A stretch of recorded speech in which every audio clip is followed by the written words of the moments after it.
Each week in this series, we will be focusing on potent reconnection with one or more core inner aspects of our human experience. Yes, we're asserting that what has gotten us into this global, self-terminating, human-caused predicament is our individual and collective disconnection from all of the primary sources of relationship and meaning in human life. To be fully connected with the web of life is to be centered in and with life. To be disconnected from deeper self, other people, and earth is to be uncentered, devoid of center, unable to relate, and unable to find meaning in our daily lives.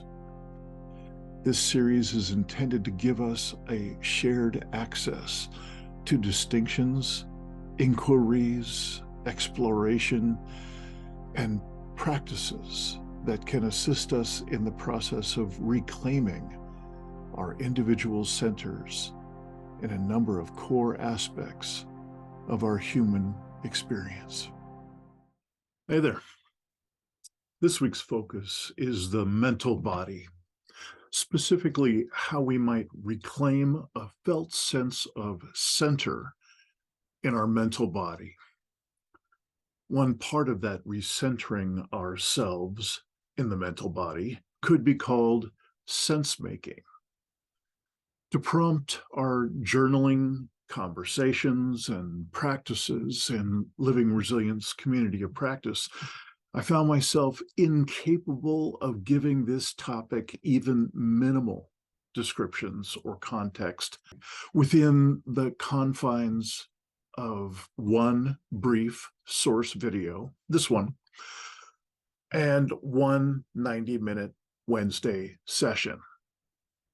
What you'll find in this video is very different orientation to the topic of sense making, certainly different from all the other content I've explored on this topic.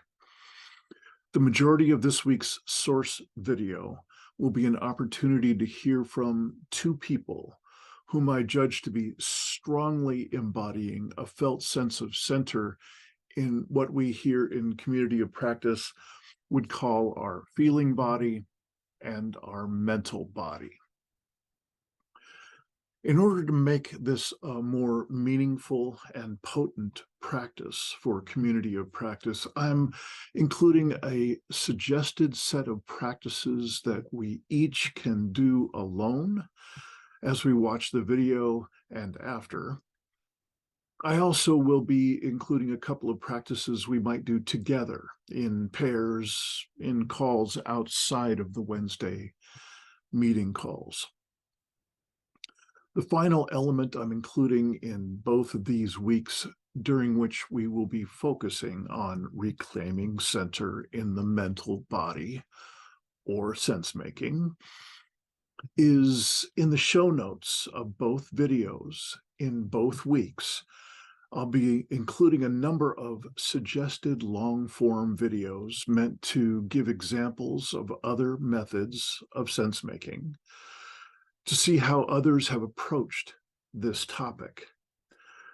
There are going to be also long-form videos from which the clips I highlight in these source videos have been excerpted. I would recommend highly, if you have the space for it, to for sure do the long form videos of these clips that I've taken out of them to present to you in the source videos. They're pretty dang good, and they give us a tremendous amount of context ironically, in a topic that is crying out for more context and more historical context. To be sure, we're in a culture that is trying to deny that there's any context. They're really trying to deny that there's anything going wrong on this planet. And so that's what we're trying to make sense of. So I would recommend highly, if you have the space for it, check into some of those links to long form videos that are, again, part of what the source material is taken from. And lastly, the last kind of links I'm going to be given to you are exemplars of current sense making used by current leaders in corporations, media, and governments as they lead us to unspeakable levels of destruction and eventual collapse. There's going to be less of those links to those voices in this particular week's source video. That's really going to be the emphasis next week, next time around. We're going to be focusing on just how twisted and remarkably destructive some of these shadow-driven voices are in the other portions of this conversation of sense-making. What you will see in the show notes of this one, what the video clips, you're going to be seeing 2 brief video clips today, and they are exemplars of people who, in my judgment, have an extraordinary felt sense of their own body center with regard to their feeling body and or their mental body. These people have some extraordinary inner resources and inner center. So I hope you will find that useful to be able to get a really strong sense of somebody who's been working on it and has done a pretty good job of finding their center and then expressing from that center out into the world. There's a set of practices that we've heard of most of them. We've talked about most of them. We've done some of these things, once or maybe twice in our time together recently. And I'm going to request as deep a recommitment to these practices as possible as you can muster. I understand that we are on a constant edge of being inundated with too much content and too much demand on our attention all the time. But within the well-established confines of what we have to be able to offer and engage with here, in other words, this source material, certain amount of practice time, and then our Wednesday sessions, I'd like to ask of you to go through as many of these steps as possible with each part of the source material this week and next week. And truthfully, it'll just be the same in every week. So it'll be a constant request for you to engage with as many of these steps as possible. These steps are going to be spelled out here. They'll be put up on the screen in between the 2 video clips and then again at the end. And there will be a link to a Google Doc that'll have various prompts that you can use. We'll talk about it in just a moment. So I'm going to read to you this more detailed and in-depth list of practices that I'm asking you to consider engaging with for really from now on in each of the weeks from here to the end of our session together. And this is always just a request and a suggestion. And of course, it's going to be gauged by how much space and time and attention you're going to be able to put in any given week. So here's the ideal list of practices with which you can engage in this series. The first is to watch the video, ideally having cleared yourself by doing a session of either the coherence or deep clearing meditation before doing so. So, blank the slate.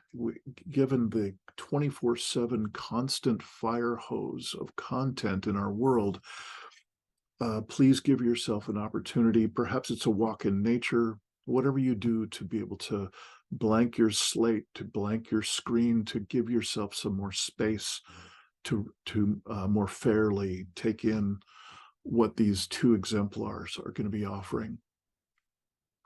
Have a journal ready so you can respond to as many of the prompts as you see fit. Links to the prompts supplied in the video show notes. Please set aside at least 10 minutes for your journaling with each video. Within a day, review your journaling notes for either or both of the videos.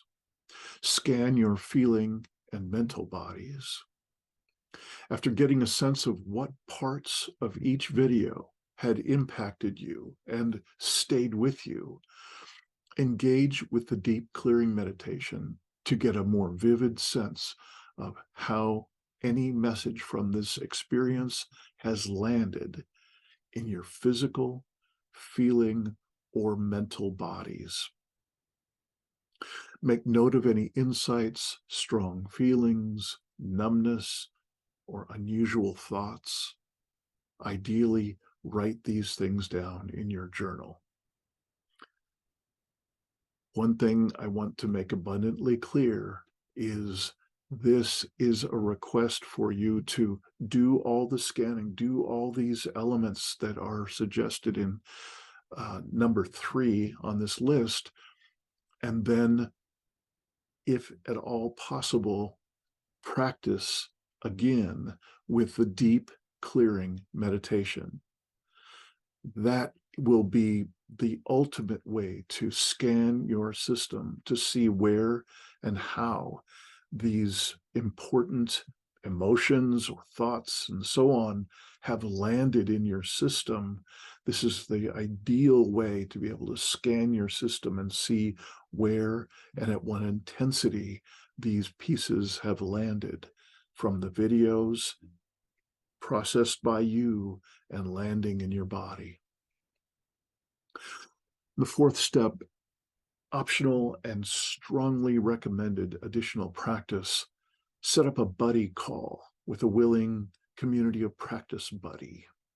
Ideally, both of you could bring 1 or 2 strong feelings or mental body expressions that you could share in a feeling body and space holding session. You remember the numbered script thing that we did a couple of weeks ago?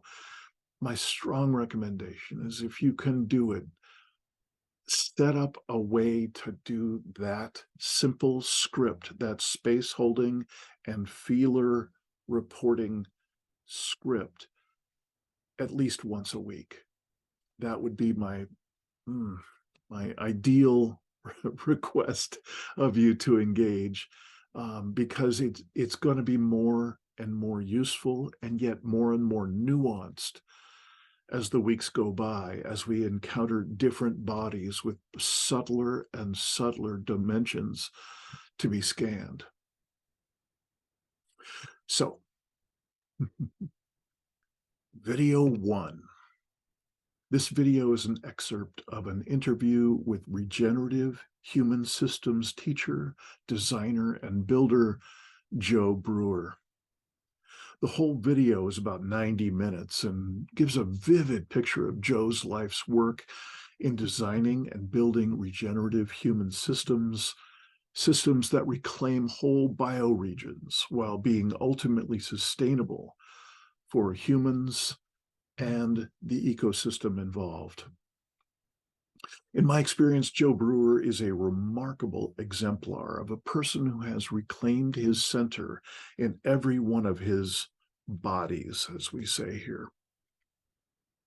He would not use that same jargon himself. In fact, I don't know of anybody else that uses this unusual jargon of imagining that we have different bodies within this body. Uh, and I hope that it is useful for you, especially the notion that we can cultivate and expand a sense of center in each of those bodies, a center which the vast majority of human beings on the planet have long ago forfeited. Please be clear about Joe Brewer. His knowledge of so many related fields, science, psychology, system science, community building, and the study of collapse of both ancient and modern cultures has him crystal clear on the human-caused collapse of Earth and human systems. And he has chosen to commit his life and the life of his family to spreading this transformative methodology for regenerative community around the world. This 6-minute clip is Joe responding to a very pointed question from the host, asking what kind of future Joe anticipates in the coming years, given his extensive research and historical context for all of this conversation. His answer comes from one of the earliest studies of possible collapse of Earth and human systems, the report called Limits to Growth by a group called the Club of Rome. While the Limits to Growth report was too early, in 1973 is when it was put out, to include any data about climate chaos or biodiversity loss. In its 50 years of existence, the various scenarios that were modeled has continued to be validated by far more detailed modeling. In other words, we've got far higher resolution, far more sophisticated modeling now. And at the 50th year anniversary of the Club of Rome Limits to Growth report, this is actually the worst case scenario that was modeled, and you will hear him detailing what that worst case scenario is projected to look like and when. Each of the levels of modeling that they did for that 1973 report have been validated as immensely accurate. And I'm just going to say it again. Every level and every modeling that they did for that 1973 report did not include anything about climate change and did not include anything about biodiversity loss. Easily the two most existentially volatile topics that we're grappling with today. It's astounding that they came up with the accuracy they did without those elements. When you do watch this video, and the next one for that matter, please slow down. Go through the steps suggested for journaling, fully feeling, possibly doing the deep clearing or coherence meditations in order to be more open to what each of these people are going to be sharing in each of these videos. So now we'll just go right to the Joe Brewer excerpt about the Club of Rome and limits to growth and their projections for these coming years and decades. Thank you so much for engaging with this week's source video. And I look forward to our conversations on Wednesday. So video number 1. That's brilliant, Joe. One of the better things, actually the better thing about your message is that you have solutions. And I do want to get there because I love the solution that you propose. I honestly think it's one of the very few things that makes sense that's proposed for the predicament that we're in. So I can't wait for you to share it. But before we get there, I just want to really hammer down on this point, if that's okay with you, right? Can I ask what you see for the future if we don't turn the ship around? And I want you to just don't pull any punches. Like, what do you see? Well, I'll start with the most extreme case, which is a dead planet well after human extinction, nothing left. We become like Venus. This is runaway greenhouse effect. Very unlikely that this happens, but it's not completely outside the realm of possibilities. So the most extreme would be to kill the biosphere of the Earth, which of course humans go extinct along the way. That's the most extreme, and it's not very believable. And it shouldn't be very believable because even though it's possible, it's not very likely. So now let's start getting into the realm of what is more likely. And I'll use the research of the Stockholm Resilience Center to help us grasp this. So anyone who wants to look this up, just type in to your Google search, Stockholm Resilience Center and hothouse Earth. Just type in hothouse Earth and you'll find it. What hothouse Earth is a collection of scenarios where there is abrupt and severe climate change that causes massive loss of human population. And in the extreme, it too can create human extinction. Although climate change is actually not likely to be the cause of human extinction, biodiversity loss is likely to be the cause of human extinction. But biodiversity loss and changes in climate are connected to each other through what's called land system change. You change the kind of systems on land, you change the amount of biodiversity, and you change the climate effects. So they're all related. In these hothouse Earth scenarios, we have surface temperatures of the Earth on average, 7 to 10 degrees Celsius or higher than they were in pre-industrial times. So this is 5 times what the IPCC is saying as its likely scenario. And actually, these hothouse Earth scenarios are more likely than the IPCC's scenarios. Now, if we go a step back from climate change and look just at the Earth system as something like an economy, more the way that the limits to growth study looked at it in the early 1970s, then it's a resource game. What they saw as a very likely scenario, and by the way, we're tracking this scenario almost perfectly, even though it wasn't meant to be a prediction, just meant to be a scenario of possible future.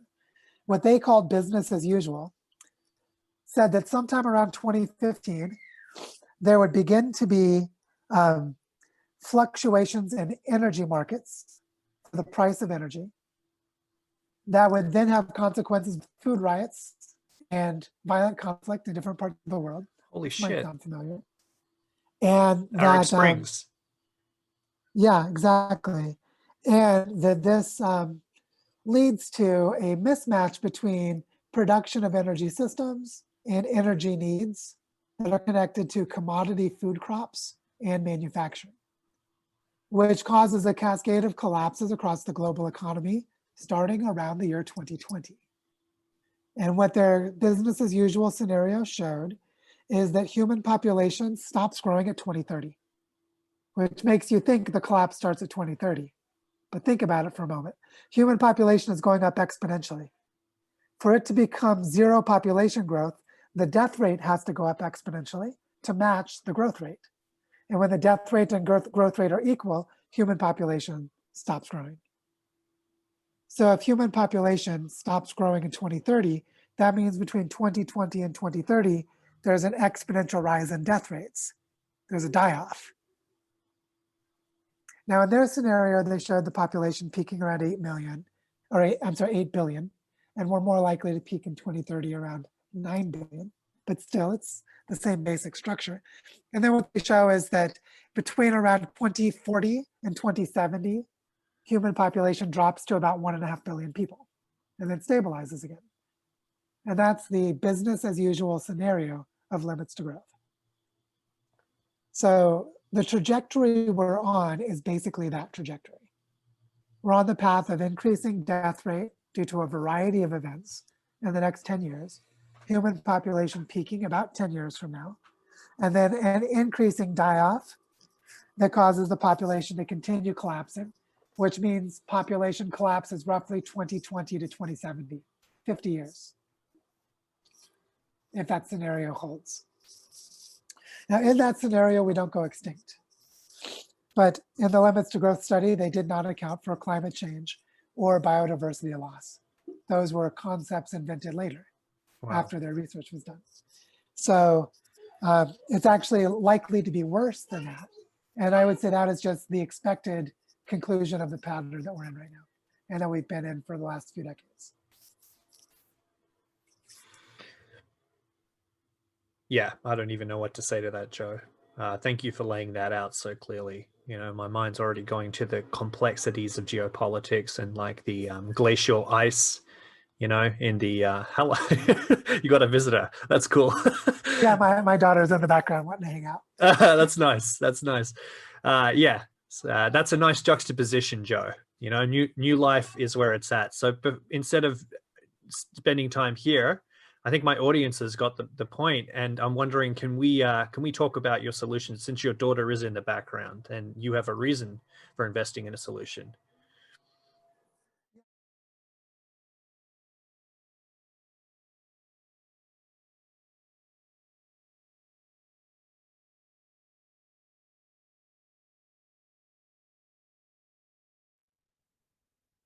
This second video is the very personal sharing of a young Turkish activist speaking at COP26, the Conference of Parties from the IPCC that happens every year for the past 27 years.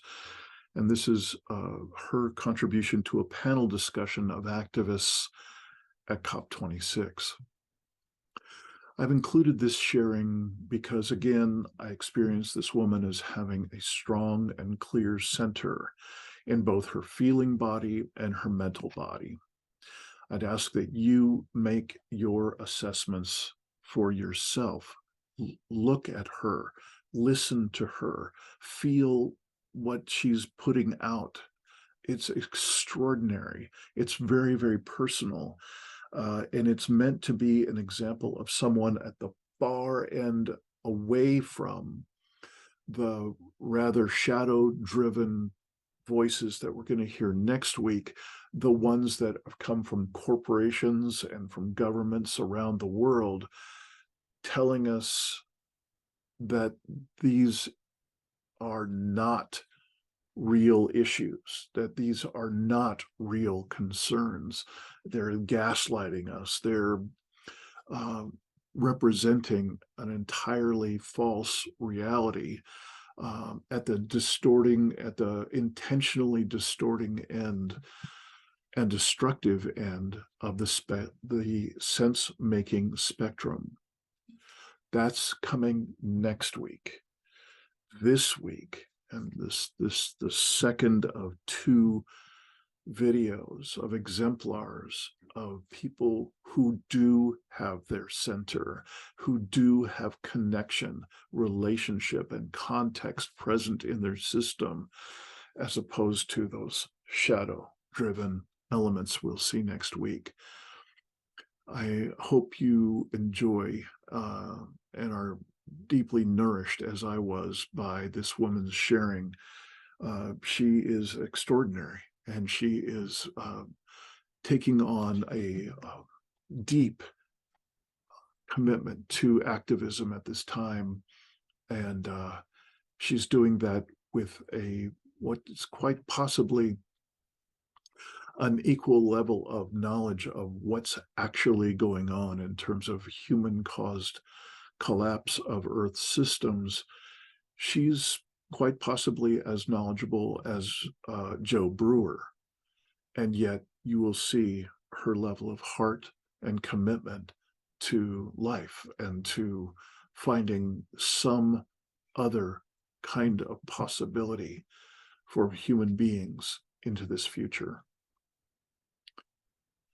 I hope you will also remember to take each of the steps, as many of the steps that are suggested for practicing this week with each video. I hope you will dive into them as much as or more than you might have done so with the Joe Brewer video. And again, my thanks for your extra engagement to whatever degree you have it to engage this week. And I look forward to seeing you on Wednesday. Our second speaker is Echem Albayrak. Echem is an intern with the Human Impacts Institute and an Extinction Rebellion activist in her native Turkey. She's going to speak with us for a few minutes about what that's like, about what that feels like emotionally and what that feels like politically. And she has a few images to accompany her remarks. Echem. Thank you. I want to share with you something I wrote during a very difficult time when my country, Turkey, was aflame this summer. And this is my thoughts and feelings. I want to write pages and pages and not say a single word at the same time. Everything feels pointless right now. Honestly, haven't felt this hopeless and stuck in a long time. Selectivism feels pointless. Writing this feels pointless. Being here feels pointless. But I want to let my feelings out just because I need to let them out. I can't do it anymore. I can't do it. It's becoming a recurring thought inside my head. I don't want to live in this world. Sometimes I don't know how to be in this world. How to have a life, how to dream a future. My brain can't dream me reaching old age lately. It's as hazy as the sky that little child was looking at. The apocalypse I have been mentally nerving myself for is here, but I'm not ready to live it. None of us are. With even the limited amount of news and media I allow myself to follow, I get shaken to my core. Record heat waves, historic flooding, massive wildfires, deaths, war, hatred, suffering. It's like a never-ending nightmare. I'm in a constant emotional exhaustion and want to cry and scream. In my head and mind, I don't know how to stay hopeful when the world is collapsing before my eyes at this accelerating pace. I even often feel guilty for not being able to stay hopeful all the time, beat myself up for not being able to take more action, for spending most of my energy trying to stay sane. The wiser voice in me nudges. Come on, Echem. You know despair won't help creating the world you want to live in. It's going to be a long fight, but we can do hard things. Show up even when you're messy and afraid. That voice and the knowing of my heart can dream brighter, hazeless skies. I know there is a better world our hearts know is possible.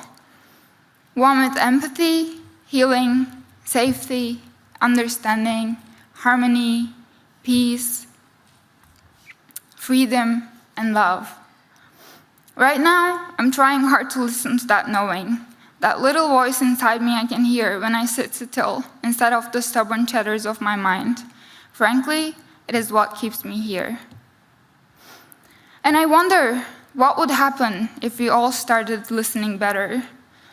There's this one quote I can't seem to stop thinking about. There comes a point where we need to stop just pulling people out of the river. We need to go upstream and find out why they're falling in. What if we all listen to the voice of our hearts? Stop just pulling people out of the river. Stop trying so hard not to fall in ourselves and went upstream together. What more needs to happen for all of us to start going upstream?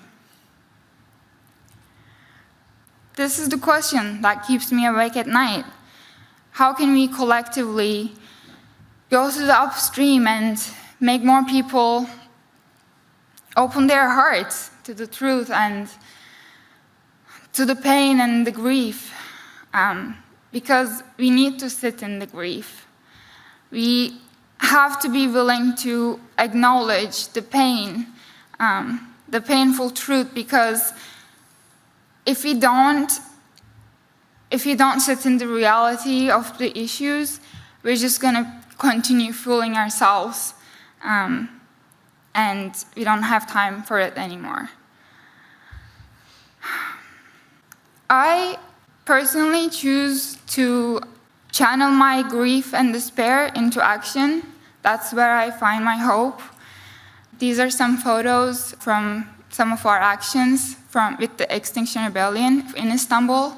Those are specifically from one funeral march we did for the species that are going extinct because of climate change.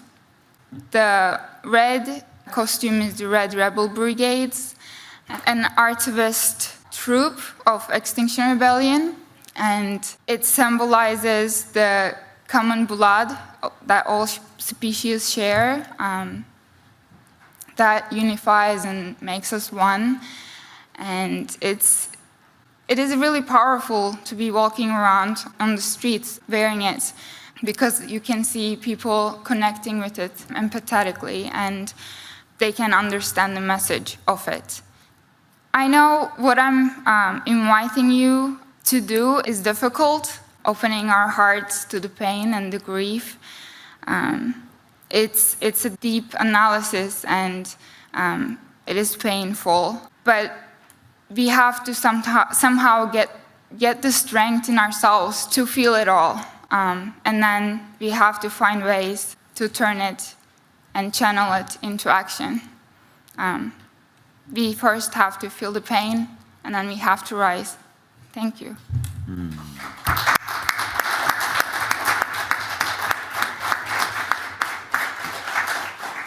Ecem, thank you so much. Thank you for bringing yourself here so honestly to us. And I think I can speak for most people in the room when I say that was hard to listen to. Thank you for giving us something that was hard to listen to, that we need to listen to and we need to hear. Thank you again for your extra efforts in processing this week's source material, this video. Again, just a reminder, next week we will look a bit more closely at the shadow side of sense-making, the shadow-driven voices from the corporate and government and media domains in this global conversation. And again, my thanks for all that you bring to this exploration that we're doing together. See you Wednesday.